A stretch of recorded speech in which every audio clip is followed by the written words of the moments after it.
You can always prove any definite theory wrong. Notice, however, we never prove it right. Suppose that you invent a good guess, calculate the consequences, and discover that every consequence that you calculate agrees with experiment. The theory is then right? No, it is simply not proved wrong. Because in the future, there could be a wider range of experiments, you could compute a wider range of consequences, and you may discover then that the thing is wrong. That's why laws like Newton's laws for the motion of planets last such a long time.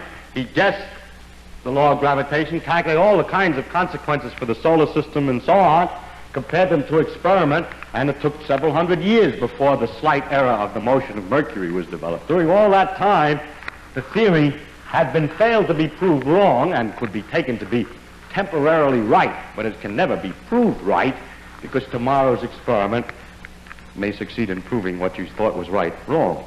So we never are right, we can only be sure we're wrong.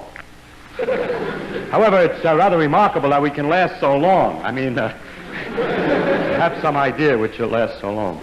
I must also point out to you that you cannot prove a vague theory wrong. If the guess that you make is poorly expressed and rather vague, and the method that you use for figuring out the consequences is rather a little vague, you're not sure, I mean, you say, I think everything's because it's all due to Muggles, and Muggles do this and that more or less, so I can sort of explain how this works. Then you see that that theory is good because it can't be proved wrong. If the process of computing the consequences is indefinite, then with a little skill, any experimental result can be made to look like an expected consequence. You're probably familiar with that in other fields. For example, A hates his mother.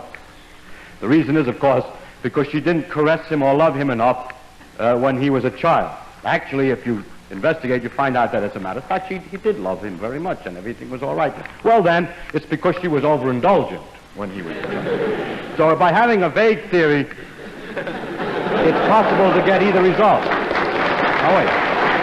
Now, the cure for this one is the following. It would be possible to say, if it were possible to state ahead of time how much love is not enough and how much love is overindulgent exactly, and then there would be a perfectly legitimate theory against which you can make tests. It is usually said when this is pointed out, how much love is and so on, oh, you're dealing with psychological matters, the things can't be defined so precisely. Yes, but then you can't claim to know anything about it.